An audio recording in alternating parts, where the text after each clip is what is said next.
রোদ বৃষ্টির খামখেয়ালিতে নাজেহাল হচ্ছে বঙ্গবাসী, সাথে আর্দ্রতাজনিত অস্বস্তিকর গরম তো রয়েছে। কতদিন ধরবে এই গরম এবং কবে হবে বৃষ্টি, কি বলছে আবহাওয়া দপ্তর এই বিষয়ে চলুন জেনে নেওয়া যাক। আবহাওয়া দপ্তরের মতে উত্তরবঙ্গে এখন সোমবার পর্যন্ত ভারী বৃষ্টির সম্ভাবনা রয়েছে। উত্তরবঙ্গের দার্জিলিং, কালিম্পং, কোচবিহার, আলিপুরদুয়ার, হায়দ্রাবাদে ভারী বৃষ্টি, সাথে থাকবে ঝোড়ো হাওয়া। হাওয়ার বেগ থাকবে 40 থেকে 50 কিলোমিটার প্রতি ঘন্টাতে। এছাড়াও দক্ষিণবঙ্গের সমস্ত জায়গায় যেমন বাঁকুড়া, বীরভূম, পূর্ব বর্ধমান, পশ্চিম বর্ধমান, পূর্ব মেদিনীপুর, পশ্চিম মেদিনীপুর সমস্ত জায়গায় হতে পারে হালকা থেকে মাঝারি বৃষ্টি, সাথে বইবে বিকেলের পর থেকে ঝোড়ো হাওয়া। হাওয়ার বেগ থাকবে 30 থেকে 40 কিলোমিটার প্রতি ঘন্টাতে। তাছাড়া কলকাতা সকাল থেকে হালকা রোদ, মেঘলা আকাশ, আর্দ্রতাজনিত গরম তো রয়েছেই। কলকাতার সর্বোচ্চ তাপমাত্রা আছে 31 ডিগ্রি, যা স্বাভাবিকের থেকে 4 ডিগ্রি কম, এবং সর্বনিম্ন তাপমাত্রা 27 ডিগ্রি, যা স্বাভাবিকের থেকে 2 ডিগ্রি কম।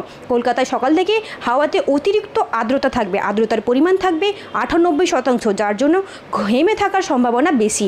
তাছাড়া কলকাতায় বিকেলের পর থেকে হালকা থেকে ভারী বৃষ্টি হওয়ার সম্ভাবনা রয়েছে, সাথে বইবে ঝোড়ো হাওয়া। হাওয়ার বেগ থাকবে 30 থেকে 40 কিলোমিটার প্রতি ঘন্টা।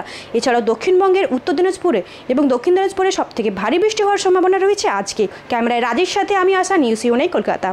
OTT चैनल्स पर जैसे rock TV, zinger TV, play on TV, ईवावा, D2H live TV, world TV, Nexa Zee TV HD, TV HD1, googly TV, star on TV, FTV, solid TV box, crick star, rose news, Chanakya world TV. इसके अलावा हम आपके साथ जुड़े रहेंगे social media pages पर, जो है हमारे Facebook UNI news Hindi, UNI news Bangla, उसके साथ लिंक्डइन और इंस्टाग्राम पर भी।